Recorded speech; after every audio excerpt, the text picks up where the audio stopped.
Good morning, everybody. This is Simon Lewis here, and this is the National Principals Forum Unmasked webinar. We have quite a number of you here tuned in, and we're delighted to be here. I have myself and four other principals ready to have a chat about the roadmap for reopening. I guess I suppose the idea of this chat is to get through the pods, the bubbles, the staggering, the fogging machines, and where to find a single seat desk in this country.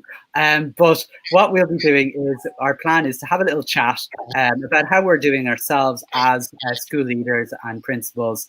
And the floor is open on Facebook Live and on YouTube, where we're streaming. And we'd love to see as many comments, any questions, any kind of any sort of commentary at all to ask our panel here. So what I'm going to do, and I already see people have found the comment button, and we've got loads of really good questions already. But before we do that, what I'd love to do is get our panel here to introduce themselves, who they are. We have a range of contexts, from teaching principals to admin principals, principals with special classes, principals in single-sex schools, and co-ed schools. And what we might do, just to in case some of you don't know who we are, maybe just introduce ourselves. And I might start with myself and then call on the panel there to say hello and tell them a little bit about themselves. So for me, I'm Simon Lewis. I am an administrative principal based in Carlow Town in the only Educate Together school in County Carlow.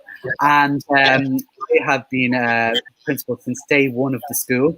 I started off on my own, where I welcomed 8 children on our first day, and was teaching principal for the first 4 years. And then as the school got bigger, I'm now an admin principal, and we'll be welcoming probably about 400 children into our school this year. So that is me. Noreen, you might tell us a little about yourself. No problem. Hi, everybody. My name is Noreen Downig, and I am a teaching principal in Tankerstown National School, which is outside Clare in County Tipperary. So I've 8 years completed as a teaching principal. So my first junior infants have left the building. So it's been an interesting 8 years, and there's been a huge amount of developments. Due to the fact that I found the paperwork increased year on year, I became a member of National Principals Forum and an active member, and it's something I'm very passionate about, supporting school leaders. That's me. Great, so thanks, Noreen. Alan. Good morning, Simon. Alan McKellick here, Principal of Squelware F in Carrigallen in County Leitrim.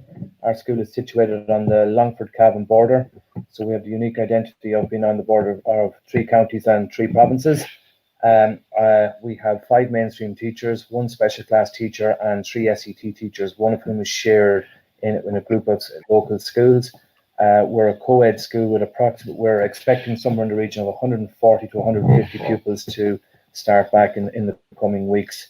And again, I suppose like most schools, we're just not exactly sure of our numbers, given that some pupils may elect to stay at home. We would have some pupils with underlying health conditions. So I suppose that's an area that we're closely monitoring in our school. And I'm a teaching principal here for the previous 6 years. Brilliant. Thank you, Alan. Seamus? Hi, yeah, my name is Seamus O'Connor. I'm principal for the last 12 years in Scullery to Crosshaven, County Cork. So when I started the first 3 years, our numbers were a small bit low. So I was a teaching principal, and then we escalated. So we've about 230 girls starting with us in September. One of the major challenges that we find is because of the new SEN model and now the SNA model, obviously girls' schools are hindered because of our gender.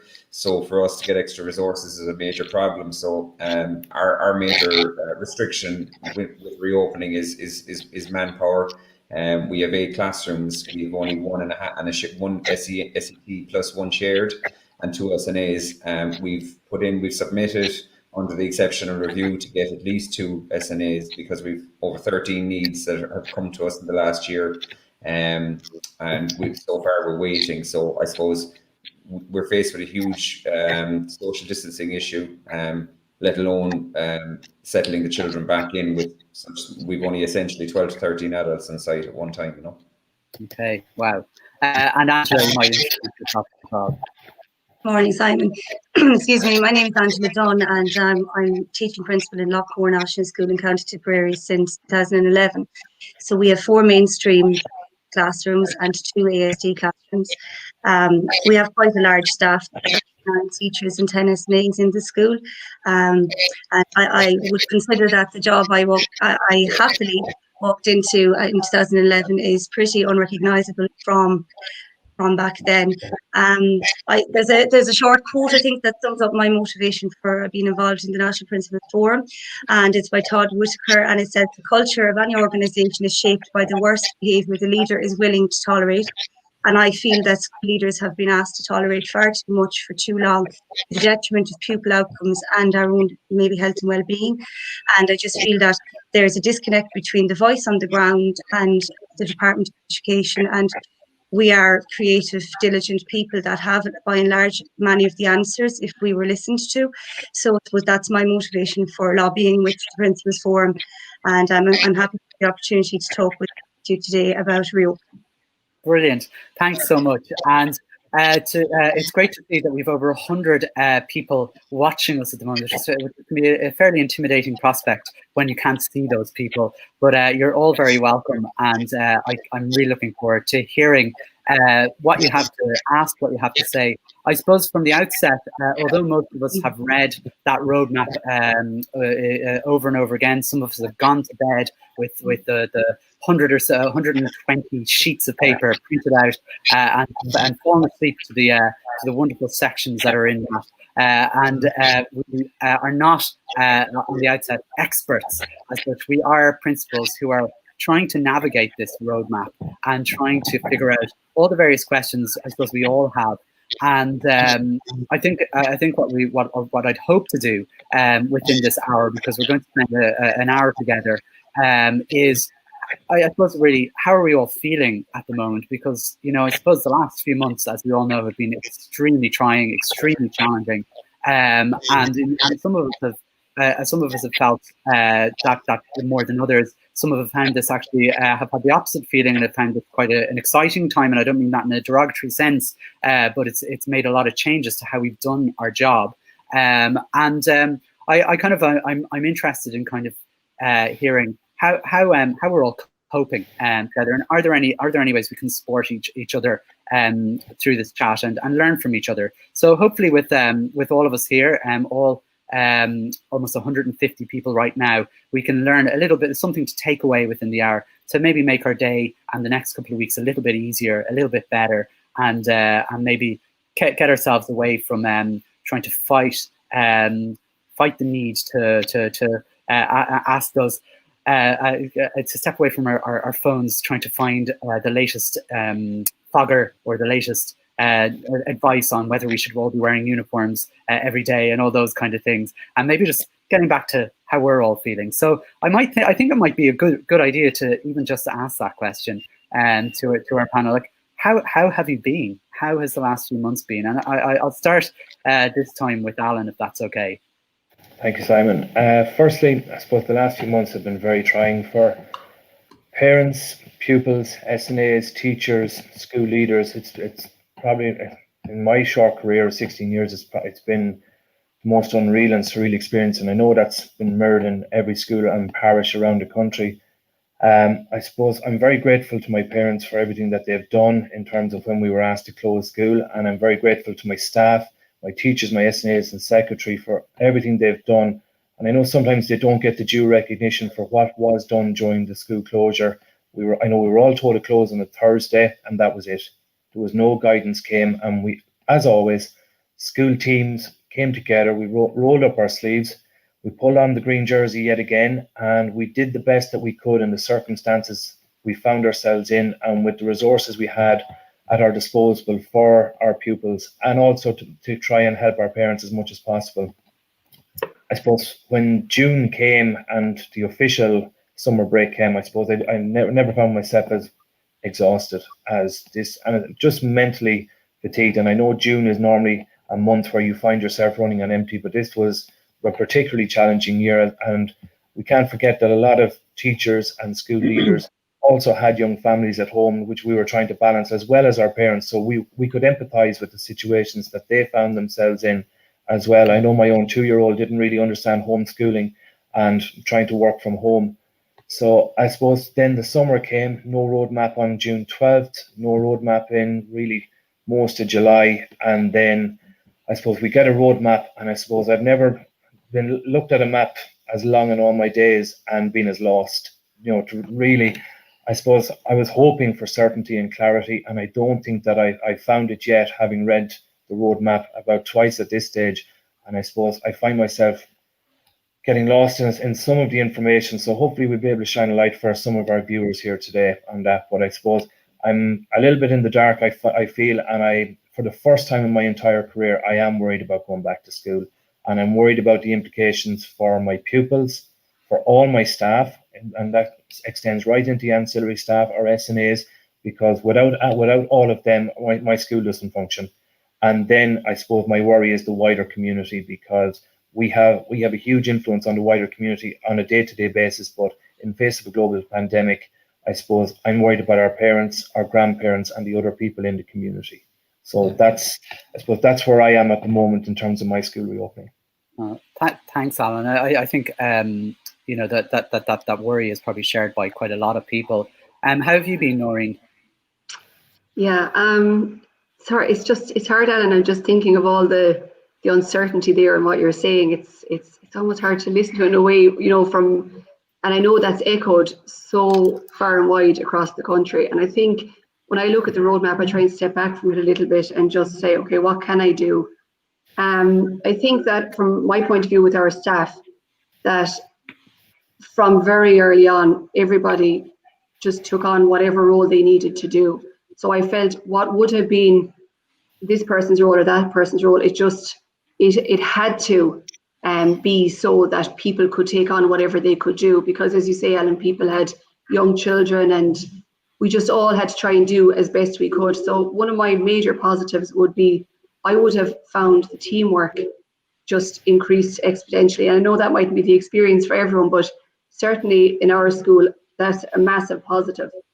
The other shining light I have to give a shout out to was our education centres in Ireland, starting with Tralee, and from there they worked very closely, from what I could see, with Navan, Monaghan and Clare Education Centre. And you talk about opportunities. I thought the amount of upskilling that went on across the country was phenomenal. The way people got stuck in and took on things that we would never have been used to, right across the board. And it was quite exciting. While it was a really worrying time, it was quite exciting to see what could be done, because we always felt where we're situated in school, our internet provider, our internet in the school would be very low. If the trees grow, we're in trouble.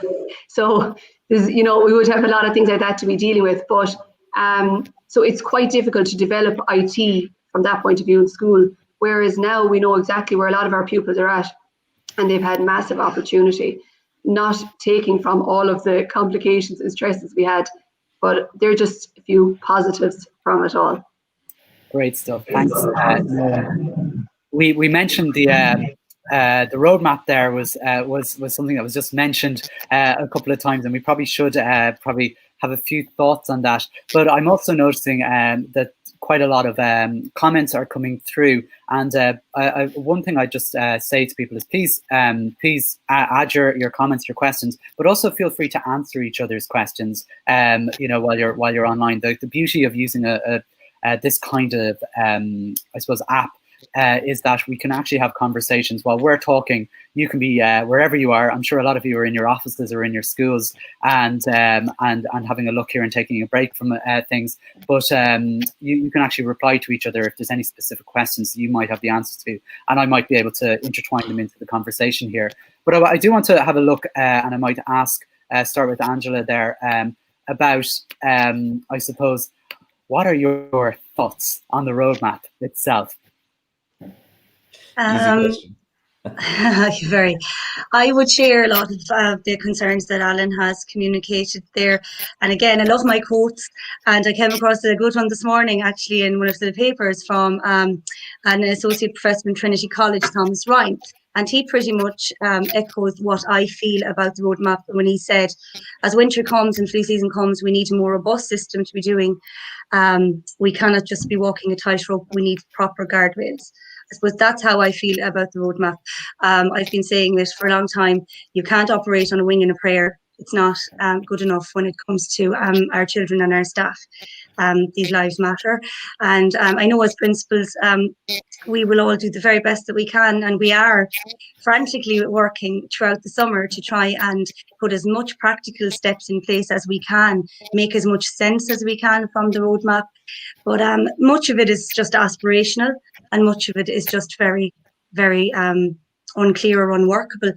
I feel very fortunate in many ways that our school premises is very good.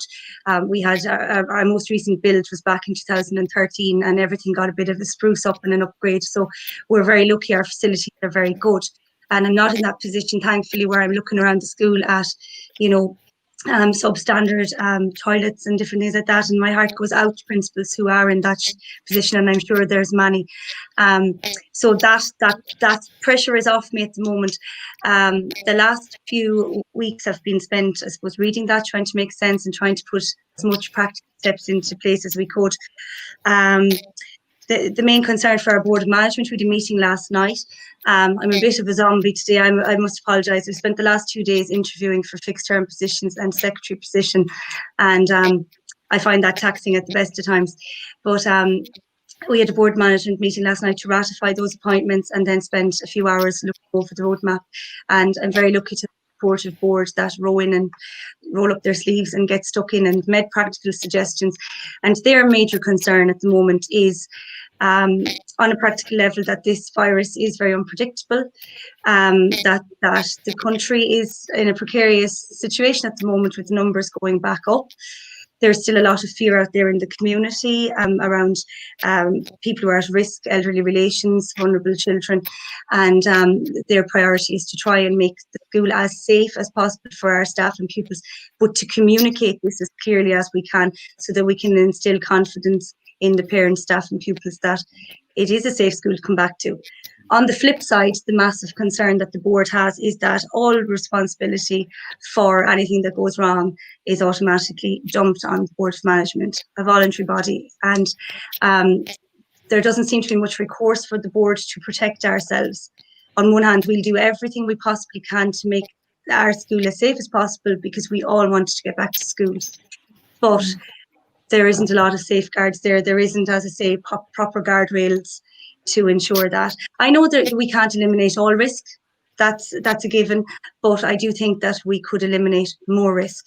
And the issues that I see that are mitigating against a safe return to school are the issues that existed long before COVID. It isn't actually COVID that is the issue. There's my fire alarm going off. It's actually the pre-existing issues that were there long before COVID that are mitigating against it. The huge class sizes, the lack of SEN supports, the lack of SNA supports, all of that. And of course, teaching principals will be once again on our knees trying to juggle this all, even with one admin day a week, as welcome as it is. Well, thanks, Andrea, for that. I just said it might be a good idea to put up one of the comments so far. Just it seems like a good time to do it. That from some Maxi Pete 58. Well, that's a good name. I'm sure that's under the. So it's very nice to hear messages like that. And thank you for. Sorry, Simon, to interrupt you. Can you hear that fire alarm? A little bit, but it's grand. You know, it's nothing like the fire alarms going on in our heads at the moment. Okay. It's grand. Hopefully there's no fire. That's right. As long as it's not a real fire. Like if you have to go, Angela, to sort it out. I might just check. Sorry, I'll be back in a second. You step out there if you need to. We'll hold the fort. It's all right. Yeah, because Shay is probably going to talk for about half an hour at least on his thoughts on the roadmap. No, he's not. He's going to. What were your initial thoughts, Shay, on the roadmap when you got them? Yeah, I suppose first of all, to if there was a way to harness all of the emails that we got in the last few months that were trying to sell us signage, antibacterial material and so forth, if we could harness that and put that into energy, imagine how energized we'd be feeling today, because I've never seen such a plethora of emails land trying to sell us stuff. In relation to the roadmap, I think To be fair, my disappointment was that I couldn't see a huge amount in it that couldn't have been published at the start of June, which would have given all school leaders some opportunity to instigate certain procedures and then to try to take some time off and switch off. I'm sure that anybody who's watching this morning has found it incredibly difficult to switch off, and that's my concern. And that's not just leaders. I'm more than certain teachers are the same. No more than Angela said there, and Alan beforehand. I think that we really have been. We're now reaping what we sow in relation to the lack of money and fiscal support that schools have been given in the last number of years. For me, the amount of money that we've received in relation to additional cleaning and the additional supports from minor work should be there anyway. We shouldn't have to be borrowing, and we shouldn't have to be spending the months of September and October, November fundraising for additional support, but we are, and it's welcome that we have it. So that is a form of a relief for leaders today. My biggest upset is the lack of additional teachers that we've been given. I accept there may be a difficulty in finding those teachers if additional posts were given, but I'm sure that that's surmountable with colleges of education being utilised and so forth. But for me, in my school, we, as I said, because of our lack of numbers, we have 8 classroom teachers, 1 and a bit SEN teachers, and 2 SNAs. Like if we have 1 or 2 teachers go ill, which that will happen outside of COVID, teachers get ill in September with vomiting bugs and so forth when they're exposed to children anyway. We've access to one supply panel, which is the Cork City one. It's 134 schools that can have access to 6 additional teachers. I agree we're waiting for additional, you have your local substitute situations, but they're going to be, most people who are watching this morning will laugh and throw their eyes up to heaven when they hear bringing in substitutes. So for me, it's awful that we weren't given at least 1 additional teacher per stream to each school. So in other words, Simon, in your case, if you got an extra 2 teachers, because I think you've 2 to 3 streams, it would have been great. And then that the individual, while there's clusters being made for teaching principals at present, why not add into that an extra supply panel for 10 to 12 smaller schools in certain regions, rather than just putting the supply panels in the urban areas where, things can be done there anyway. So I suppose for me, that's the 2 disappointing elements to the roadmap, that it couldn't have been brought out earlier, and then the lack of support in relation to teaching. Great stuff. Thanks, Shay, for that. I want to move on because one of the surprising, I suppose maybe it was a bit of a surprise to me at least, was the following: that in the plan, in the roadmap, somehow, and every representative body has been calling for over a decade for 1 admin release day per week for teaching principals, and this roadmap has provided, as someone said, all it took was a global pandemic for teaching principals to be able to get 1 day a week for admin leave. What's it going to take to get the B posts back and things like that? But I was wondering, to me, it didn't create a massive stir amongst teaching principals, and I'm not surprised by that. But I was just, maybe we could ask the 3 teaching principals here. When you saw that, how did you feel? And was it a bit of an anticlimax, or was it some sort of recognition? I jump in. Yeah, I'm happy to speak there. As you know, we've worked really hard on this campaign, National Principals Forum, for the past couple of years, and that was always one of our top 3, was at least 1 release day per week for teaching principals. So one would imagine that this would be met with great excitement from us. I was actually devastated because I really wanted people to recognise, the department to recognise how much pressure we've been under all summer, ever since March and before. But if you just take the pandemic as a separate matter, because that's how it was awarded. It was awarded in response to the pandemic. That's nowhere near enough. I mean, 1 day a week to deal with specifically the issues, that's where a day will be gone, but how will we do the rest of our admin work? It doesn't make sense. And I did actually make contact with the department myself and express that. And I just got the generic one-liner, you have gotten basically what's in the roadmap, and that's how we've addressed your needs, which I found really, really upsetting, I have to say, because as I say, it's just not going to meet the needs. Don't know how the other 2 might I agree with you. absolutely. We need this long before now. And while I totally welcome it, and I'm glad of it and grateful for it, it won't go far enough. And I'm not trying to be deliberately negative when I say that. It's been so hard for so long to manage on the scraps of admin leave that we were given, or the leadership or management days, or whatever you want to call them. It doesn't change the fact that we just simply don't have enough. And for a long time, we've been trying to get the department to look at the criteria for allocating these days, because it's not reflective of the needs in our school. And in my own situation, the fact that you're managing such a large staff while being considered principal plus 3, a 40 school, it doesn't translate at all. Our staff meetings are huge. There's over 20 of us sitting around a table when we're having staff meetings, and trying to manage that. And I do my best, and I think I do a good job, but it definitely takes a huge toll on my personal health and well-being. And I'm sure, as we know from our research, it also does affect over 80% of other teaching principals physically or mentally. We're not superhuman. We give a good impression, I think, at times, but that's because we're stoic, and we put our best foot forward, and we always want to represent our schools in the best possible light. But behind the scenes, we're humans, and there's only so many hours in the day. My big worry in relation to release time would also be around the COVID lead worker, because I think that recommendation in the roadmap was maybe glossed over. It wasn't given the due recognition for the fact that it's going to be a very responsible position that we might find it difficult to find staff to step up to, because it's an onerous position. So I feel a lot of that might fall back to the principal anyway. And again, where's the time to take the child down the isolation corridor, if you have one, to the isolation room, if you have one? To me, it's as good as the well-being room we were all to produce with the wellness document that came out some time ago. Lovely and aspirational. Of course, we all want to do it, and we all want to do it as best we can.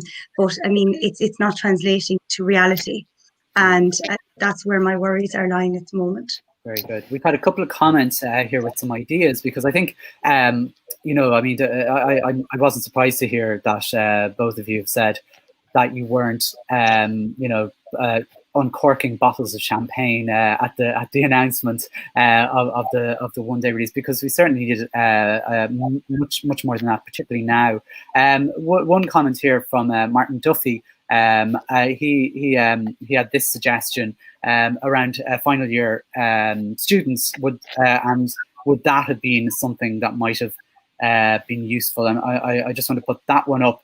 And also from Tom Byrne, who I'm just going to put up here as well, the teaching principals should not have full-time teaching duties for the month of September at least, and we also need more funding for secretarial support. So maybe, Alan, you might comment on one or both of those. I have to agree with them. Like, foolishly, I held out some hope that teaching principals would be left in an admin capacity until Christmas, was the way I looked at it. Just in terms of what Angela said, being the COVID response person, that is such an onerous task, and as principal, it probably makes more sense if you were able to do so, that you would take on that role if your teaching duties were relinquished until Christmas. Then you're also in the position where, should a teacher ring you at 8 o'clock in the morning and you cannot get a sub, you're also available to sub in your own school, and then you're not exactly piercing or bursting these pods and bubbles, which gives an added level of safety for your pupils, and ergo your parish and your community. So I held out some hope, as I said. Very disappointed with the 1 day a week. It seems like tokenism. It's been looked for a long time, and I think the department looked at trying to kill two birds with one stone. We'll respond to the pandemic, and we'll also kind of give them a little bit of what they were looking for over the last number of years. But again, it's just not enough. And I suppose the way the days are calculated, some schools lost, some schools gained, and I know that happens. But I suppose as Angela said, we really need to look how these days are allocated. I have 144 pupils. We're looking at, I'm almost, we're not too far off the number for admin. So your days should be calculated as a percentage of what the number that is needed to be admin. So I should be looking at 100 and something days admin rather than my 29 plus whatever I have for our special class as well. So that's my view on it at the moment. I think I absolutely agree about the fourth year students. My understanding is that the fourth years, their placement, it's been left to fourth year students at the moment from some colleges to find their own placements for November and January. And I have to say my heart goes out to fourth year students who are going to have to approach schools who are already concerned and worried and really just in the middle of chaos trying to return to school. And now you have a student looking for placement. Teachers going to be apprehensive about students coming in. We've missed, and schools have been closed. I know we've been working away, but I think we all agree that when we get back in September, we'll be working extra hard to try and make up any losses in terms of education that were experienced by pupils from March to June. And then you're being asked to hand over your class to a student. We all just want to get on with the role that we're doing. So I think it's very unfair on those students, and possibly that suggestion of allowing them to come into schools for the month of September or 2-3 months and release the teaching principal would have been one way. I know it wouldn't solve all that issue, but it would have been one way to do it. But again, I think the process of the teaching council and vetting and getting them registered, that's going to be a drawback if we were allowed to do it, because the process is quite slow and very onerous on them. So fantastic. Yeah. Thanks.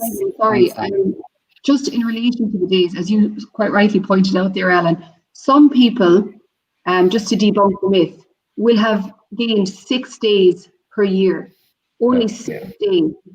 And it's been billed as 1 day per week. It's not, it's 6 extra days for somebody to deal with managing a pandemic in their school and reopening their school. I think that's not coming out from anywhere, from any of our stakeholders, and these things need to be debunked. Yeah, and to follow on from that, I suppose what the untold truth is that the majority of these days are being filled by SET, and in particularly with Drogheda wouldn't work. Like the amount of time, the release time is predominantly being filled by SET and Goodwill. There is no substitutes available to fill it, and it's the same with the admin days, and like children are missing out there. So to go back to both your points, originally there was a great opportunity here to instigate some kind of process whereby release time could have been properly catered for with proper panels put in place and so forth. And I know that at local level, a lot of schools are doing that, but that, how sustainable is that? Exactly. But it goes back to what I said at the start with that quote from Todd Whitaker, we have been tolerating the worst behaviour for so long, so much so that it isn't even acknowledged at this point in time that principals have given up their entire annual leave to get schools reopened for September. Now, I don't want flowers or accolades or plaudits or anything else sent my way, but I would like, at the very least, in the letter the minister wrote to principals, that she could have at least acknowledged that we were working throughout our annual leave. We have families and we have lives that are sacrificed too often throughout the school year and too often throughout our annual leave in good times. But this summer has been absolutely outrageously excessive in terms of work.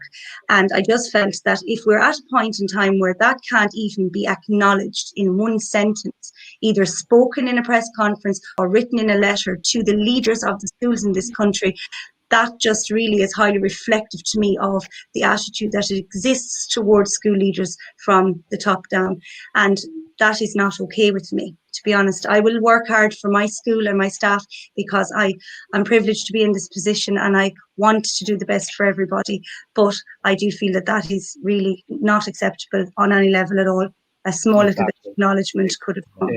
Exactly. I have to say, one of the things that I really is getting at me at the moment is when people come to me saying how your summer holidays going. Gosh, it's probably a little busier than usual, and I do resist the urge to get my hands like this and move towards them. But we will move on to kind of actually what our summer holidays are like, which are far from what I would describe the word holiday.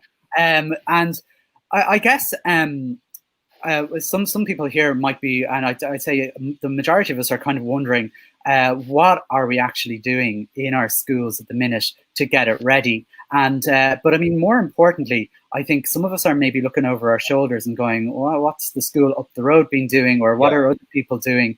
And maybe feeling kind of overwhelmed and stressed by that.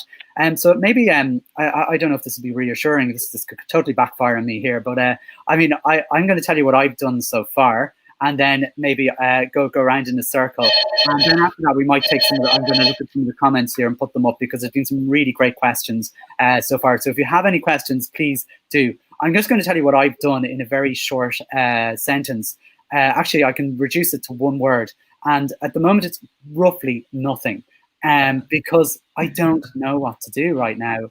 And I suppose as of after this, my board has been very kind. I'm in a very big school, so we do have we got quite a bit of money for the minor works grant, and I'm also very lucky that I'm in a very modern building. And in order to get it ready, my board have kind of decided that it would be a good idea for us to hire in some sort of consultant who deals with logistics and things like that, to basically give me a list of things to do, because hopefully, and I'm using my fingers have been crossed for so long. I think they're stuck this way. That he or she, whoever comes to the school, will be able to tell me, you know, this is how you're going to deal with traffic management. This is how you're going to stagger the school day if necessary. This is how you're going to, you know, do basically do all those things. I'm so overwhelmed. I don't even know how many jobs I have to do. So I'm hoping that that's my context. So far, I'm overwhelmed and don't know what I'm doing. But I'm okay with that, because I feel that's where I'm at. But I mean, how I mean, in smaller schools, it must be it's obviously a different experience. So maybe you know, maybe I can go back again to any of you who wants to jump in. Maybe Noreen, would you start us off? What's going on with you? Yeah, I'm similar to you, because I actually think this is a time that we need leaders, and the leadership we need to give is to not bail the department out once again, and to not try and put a system in place. We need that guidance, and the best way to do that is to collectively wait, if at all possible, wherever we can. And we've been told we're going to get to the bottom of the PPE situation. We've been told there'll be more information forthcoming. So I've been trying to hold my nerve, but it is very difficult, like you say, and it adds to the inability to switch off, because you say you're doing nothing, but I've been in contact with you all through this, and you haven't been doing nothing. So it's not a representative of you either. It's just that you're not doing specific things to put something in place, you know, for something that we don't know. The one thing I would say is I have been thinking a lot about the end of the year and the turn against schools in the media and so forth. And I'm trying to think, well, what will happen if this happens again? And I am looking down the line of blended learning. You had a great podcast there during the week on the matter. And it's just to get your head around it and to be thinking about it. As you say, you don't know if it's going to happen, but it's good to have a sense of what could potentially come down along the line. And there are things that I can do on my own time. I don't have to be in, don't have to be buying anything or whatever. So from the staff point of view, we're going to meet up, because a lot of the documents, if you go through them, you need staff input. There's a limit to what you can do as a principal on your own. So if you can pull people together, and staff have been so willing again, and I hope that's going to emanate across the country, that you have that buy-in from people. I would encourage teachers, for their own sake, if you are asked, you know, for your opinion on something, it's in your own best interest to be a part of that conversation. Brilliant. Yeah. Angela? Who did you call? I was yourself. Sorry. Okay. Actually, some of it is fresh in my mind because we had, as I said, a board meeting last night. So we've spent the last few weeks looking over the plan and, as I said, trying to be practical. I lost my nerve, Noreen. I couldn't wait for the procurement. So because, as I said, my big first thing was, look, have that stuff ready so that at least you can assure parents and staff that we've done what we can to keep the school safe. So I did buy quite a lot of sanitizer and set up Now, practical sanitizing stations. I know there's companies out there selling this lovely box with a sanitizing dispenser on it for €400, but I mean, a table with a pump and a notice is just as effective and far cheaper. So I did it on a budget, but I'm happy that those things are in place. I know that much is done. We looked at more of the practicalities last night in the roadmap, and I suppose looked at the checklist for the Board of Management. And some of the things aren't possible to achieve. And it's ambiguous. It kind of contradicts each other. On one part, it's saying, social distancing isn't needed for the younger classes, and then at the end, it's saying you follow these lines: good hygiene, maintaining social distancing, and you're like, well, which is it actually? And it's just as well, I suppose, they haven't recommended it for the younger classes, because there isn't a hope in hell that it would happen in the school, because we just don't have the space. Having gone into third and fourth class and tried to move the desks around, it's going to be very difficult to achieve 1 metre between the desks and fit the children into the class. And I suppose we have the added complication in our school of having a high level of integration from our autism unit into mainstream. And up at the senior end of the school, a number of the children would be up to 80% integration, which is wonderful. And we don't want to see any of that digressing or going backwards. So we have to try and consider the practicalities of that, where we will be mixing bubbles and pods and everything else. So there's still an awful lot up in the air for us, but I'm hopeful that we're a little bit further down the road than we were a few weeks ago, when I wanted to cry reading those policies and plans. So I suppose that old saying again, how do you eat an elephant? Bite by bite. We're doing it bit by bit. I just find the greatest support out there is the other principals in this group and other principal colleagues in the area. And I just wanted to say that, and how grateful I am for that collegiality, because I think that's what's going to keep us sane and alive, hopefully, for the next few months. Absolutely, I agree with you, and it's even great seeing some of the comments that are coming in. I've just put up 1 or 2 that come in. If you're doing anything interesting, or if you have one tip maybe to share with each other on our comments, whether it's on Facebook or whether it's on YouTube, maybe if that might be a nice little thing to do while we're talking. But one thing that you've done that you think might help another principal out, that might be a nice thing to do. Just a comment here I'm going to put up there from Katrina, and it says that many schools have may not have anything done, but agree with Nori, no one's been doing nothing, and so on. So there's look, I get that. I mean, we're all doing stuff, but it's almost with I'm just speaking from my own point of view, not knowing what when you don't know what you don't know, so you're just busy going around in circles doing stuff, but it may be perfectly useful, but you just don't know. And I think that's probably where I'm coming from, not articulating very well at all. Shay, how's things going for the big reopening? Have you got Simon Coveney and the gang ready to cut the ribbon? Oh, yeah, I have bells and whistles. There'll be so many ministers and ministerial cars in the yard that social distancing won't be a problem. Look, I completely feel that the whole process since we shut on the 12th of March, in many ways it's been very collegial. And to say what Angela and Noreen said previously, I mean, we're all in a group together and we really help each other, and it's been a massive support.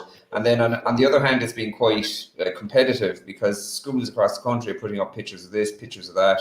I remember the 1st of July, I saw in a number of schools, they put up their lovely hand sanitizers and pictures. And look, schools aren't trying to enter into a competition, but I do feel that a lot of principals, we feel we're almost in this race to try and get X amount done, to try and get Y amount done. You look on the IPPN networking emails, and we may be here discussing the roadmap today, but we'll flick into IPPN and all of a sudden there's a discussion about Ashter, uniforms, homework, things that structurally should be later in this time or when we get back to school. We as a group, we decided our first priority is 100% logistics, safety, how we arrange the classrooms and all that. That's all we're discussing at the minute. The next stage then will be, I suppose, organising the first day back. Then after that, looking at our SET and particularly our vulnerable children. We all have to bear in mind that we don't know what's gone on behind closed doors for the last 6 months in a lot of homes. And I mean, there was a report 2 weeks ago that stated that the number of divulgences to the HSE in relation to child protection issues has gone down almost 40%. And that's completely down to the fact that schools, we are social workers as much as we're educators at this time. So schools will be inundated with that work in September. And then we might look at academics after that. A simple thing, look, again, I've just talked about competitive elements, and now I'm going to say what we're doing. So a small thing we decided in June was we're going to continue with Seesaw, and we're going to do the homework via Seesaw if we are going to do any homework. I know there's a huge discussion about should people do homework or not, but we feel if we are going to do any, it's going to go home on a Monday and come in on a Thursday evening, and that's that. And it can be very basic. But again, just to say to all of our colleagues, I suppose, we're not in a race. Every school is different. Get done what you need to get done, but look, try not to look over your shoulder at the next school. As Simon said, I mean, for me personally, I need to practice what I'm preaching. I suppose in my area, there's two other primary schools, and then we're next to Carrigaline, which is 3 miles over the road, where there's 6 or 7. So the point is that it's human nature to get embroiled in kind of a competitive element. You know, if everybody who watches this can take one message, it's that step back, do what you can for you, try not to be in a competition. It's not a race. I suppose the IPPN networking, just look at the things that you need advice on. Try not to, because you will get sidetracked very quickly. I mean, I found it myself, even with the defogging machines, there was a whole discussion around that. It's something I wasn't going to entertain. Our health and safety crowd didn't mention it. I wasn't going to go near it. And all of a sudden I was there last night on the phone at about 11:15 seeing what was a defogging machine. You know, so I'm not practicing what I'm preaching, but I'm trying to say, you know, being honest about it, that if we could all just step back from the element of competition, which is probably entering in at this time, and I think all of this is highlighted among schools, and just try and do your best. Brilliant. And Alan, any words of wisdom for us? And just, I suppose what I did was I ordered sanitizer in May so that it would be here, and I could take 2-3 weeks off in July in school, knowing that was done. And then when the roadmap finally would come, I'd leave it sit for a week or 10 days, and then I'd go at it. So I officially came back to work yesterday, even though I've been checking emails on the IPPN. What Seamus said is great. Yeah, look at the IPPN and take what you need from it. Don't get sidetracked as much as is possible. I suppose the worry I have is that with the amount of questions and people looking for information today on this live stream and on the IPPN and all the different principal groups I'm in, it just shows the glaring holes that are in the roadmap when we all have to go and search for so much basic information, uniforms. And I know things change, medical advice will change on a day-to-day basis, but like some of this could have been really answered. SET teachers moving from one school to another, like our teacher is shared in 3 schools. Is that okay? SNAs going into rooms, is it okay? Like this should be answered. We shouldn't be looking for this information. But again, as ever, we're kind of left in a bit of a vacuum and we're going to have to figure it out ourselves. And I suppose it's through mediums like this that we're going to come up with solutions for our own schools. So, like I said, I'm back yesterday. And I suppose what I'm looking at now is where all the sanitizing points are going to go in school. That has to be first and foremost. Hand washing and sanitizing is here to stay. It's good practice anyway, but now more than ever, it's at least here for the next year, possibly 2-3. So get that right. Make sure your classrooms have these areas or sanitizing points. Like our toilets are, I know a lot of people talking about paper towels, air dryers. Like, listen, you have a budget, stick to it. There's no need to rip out everything in your school and replace it with sparkly taps that come on automatically and tell you when you're finished, or sing a little song when the child should be done.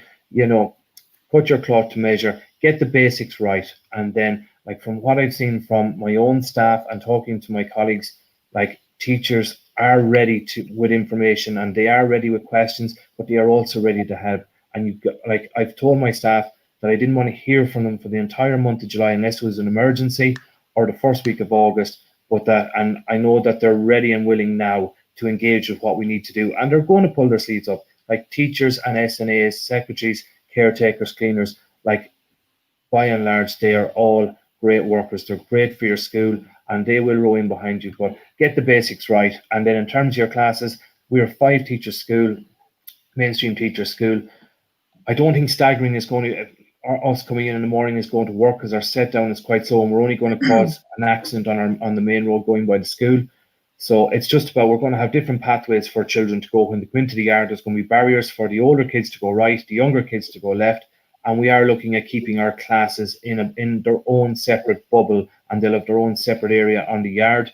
But we have a conundrum with 2nd and 3rd class mixed into one room. One side is social distancing and one isn't. So that's something I have to work out with that teacher, who happens to be getting married in a half an hour's time. So I'm really not going to talk to her for it until much closer to September. So that's what we're concentrating on at the moment. And I suppose we have ordered PPE, some small amount of PPE. We have created a hatch in the office for our secretary that people don't have to come into the office on top of her, because she's probably one of the busiest people in our building. And then we're going to have to work out about parents who need to come.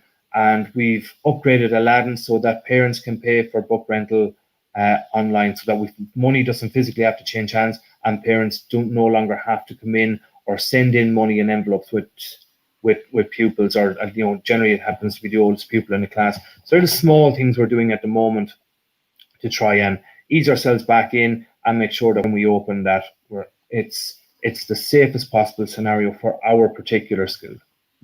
That's brilliant, and there's some amazing, really great tips in there, which I've been. You may have seen my eyes going down. I've been sort of scrolling a few of those down that I can ask those questions when they come in. And I think one of the points that you made that I think was really interesting is how different every school has I mean, I know the word snowflake is used in a different context these days, but schools are a little like snowflakes. No two schools are the same at all. And how it works is that your context, Alan, is going to be very different, probably, well, definitely very different to mine. I'm not sure about others, but I mean, schools look different, but there are similarities, and it looks interesting how you're going to stagger children. Well, you're not going to stagger at all. How they're going to come into the school. Have any of the other three of you thought about your context? How are children going to get into the school and out of the school? Will it be staggering, or will it just be as normal? Well, we have come up with we've discussed at the board meeting last night the prospect of staggering, but we just found that it's really not going to work for parents who are working and trying to drop children off. So the board decided, we have made another decision at board level too, which may be controversial or may not suit every school, but I'm happy that the board took this decision, and it was to take temperatures at the gate in the morning, because we felt if there's community transmission, it's the only way we can really try to protect before it comes into the school. So we have our infrared thermometers, and we will be giving 2 to the bus escorts, and we will have 2 staff members. We always have 2 staff members at the gate style every morning anyway to receive children from their parents. So we will be communicating that to parents. Please come with your child to the gate, and we will take their temperature, and they will come into school or they will go home. The same with staff. And again, not everybody will agree with this or might be in a position to do this, but this is something our board has decided. A second thing the board has decided is that when we have our COVID response plan written and collaboratively sorted with staff and board, that we will be asking parents and staff to sign some form of indemnity or some sort of sign up to this COVID response plan, because we just feel if we do everything we can as a board to protect our staff, we have to put something in place after that to protect us as well. And the discussions around the drop-off in the morning was a case of, like you, Alan, we'll cordon off certain areas, we'll have different routes for the children to come in.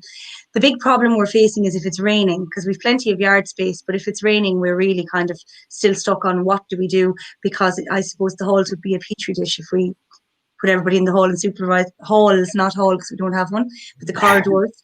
If we did that as we normally do during the winter and supervise there in the morning for 10 minutes before class starts, I suppose it would just be a complete petri dish, as I said. So we have to still figure that one out. Another few little changes that we have made is our taps were push buttons, and they used to hit the sky every time the children used them. And now that hand washing will significantly increase, and had increased before the closure, we knew we had to change those to just flip top taps.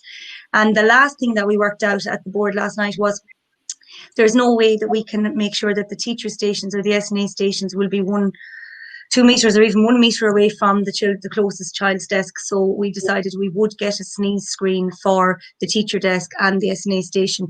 Now, I don't know any teacher or SNA in our school that ever really sits behind their desks, but at the same time, if they had to, that measure has been taken by the board. I'm not sure how effective or useful it will be, but I feel that it is one measure that may show our staff we're doing everything we can to take due consideration of your health.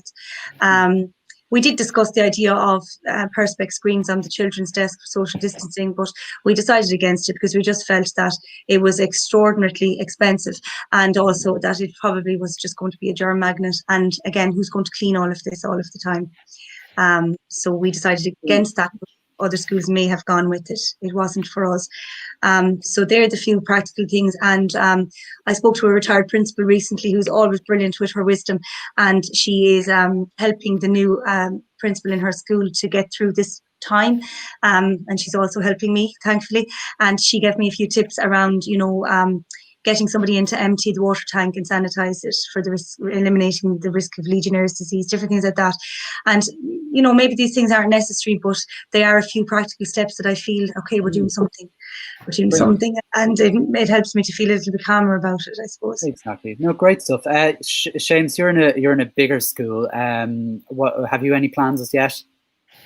So in relation to the classes, I think we're just going for individual tables. But I mean, the problem is that the minute that a child, if you have a child at the far end of the classroom and they maneuver in between all the various desks to go to the toilet, so technically they've breached the 1 meter all through getting to the toilet, and then obviously there's a toileting issue, as in the cleanliness, and does it need to be wiped down afterwards? I mean, if you were to be very strict about it. So we just feel that what we're going to try and stagger. We're looking at trying to stagger over 10-minute blocks, 3 10-minute blocks with families. I noticed there you posted up about families.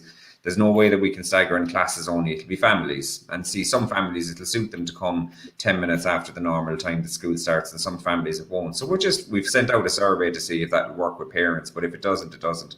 I assume, just to say again, like, it's going to be everything is going to be completely different. I mean, using the yard even is going to be very difficult. I mean, traditionally all of our children came in first thing in the morning and collected in the yard. That's gone now. So children are all going to have to go into their classrooms, which is an added pressure on everybody, teachers and SNAs and myself, because, technically, there's an element of supervision that's going to be there that wouldn't be there before.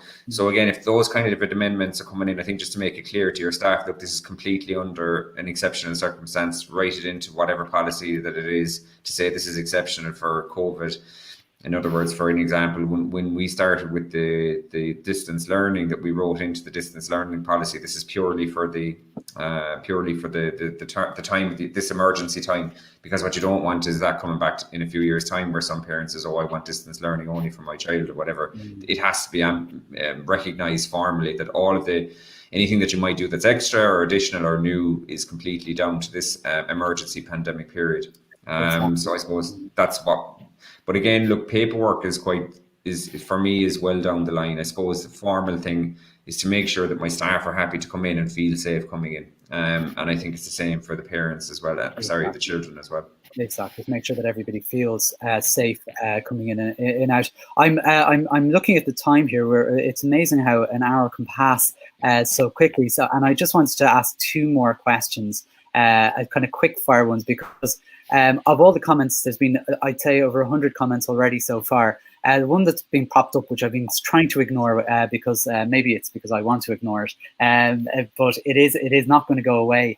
And I'm going to just one of you to jump in, and it is this. Thoughts on face coverings in school. It's big at the moment. So who's going to jump in? If a pupil wants to come to school with a face covering, if it ensures that my pupil comes to school, then I think I'm happy enough for it to go ahead. I want all my pupils back. So I'm personally, I'm okay with it. But again, if you have a whole staff, some teachers may not be comfortable with it. Everyone's circumstance is different. Everyone's home circumstance is different. If it means that people in school, then I think it's okay. Can I just say, Simon, that maybe 2 weeks ago it would have been a bigger deal, but obviously as time is evolving, every 2 weeks things are evolving quite rapidly, and I think in 2 weeks' time it might be far more mainstream to have face masks in school. I think it was the idea of it in April or May that we come back with face masks was completely out of the question. So again, every school is different. I'd agree with Alan. For me personally, I have no problem with children or teachers needing or wanting to wear face masks, Yeah, no, that's. I think it's also important to make a differentiation between face coverings and masks. because some people think the screen is enough, you know. Yeah, no, that's absolutely fair enough. I'm just holding my homemade one here. So last question, because we are coming to the end. Before I ask that last question, and I'll just say what it is so I don't surprise you, is it's basically if you could advise the Minister for Education of one thing you would have liked her to have told us, what would it be? So have a think about that for a minute while I just say a few things. I just want to the people here, it's phenomenal to see how many people have given up an hour of their time at one of the busiest weeks, I'm sure already. I know a lot of people have a lot of principals who, if they did take any time off, that they're certainly back in action because things are really kicking off. We had nearly 200 people tuning in on both streams, Facebook and on YouTube, which is a really, really good number. And I'm just seeing some of the comments here from people, and they're all saying thank you, a few thank yous there, and a few questions there. I'm sorry I didn't really want to answer any specific questions around, certain things for the purpose of this particular one, because as I said, those are the kind of questions in a way that I feel the minister herself maybe should be able to answer, or maybe our representative bodies might be able to answer. But having said that, I think it kind of gives me the idea that it might be a nice idea to do something like this again, maybe with some other principals, maybe with the same people where you're also good at this, that this could be like a nice regular slot. We could, get sponsored by, I don't know, Guinness or some red wine company, maybe would be better. I don't know.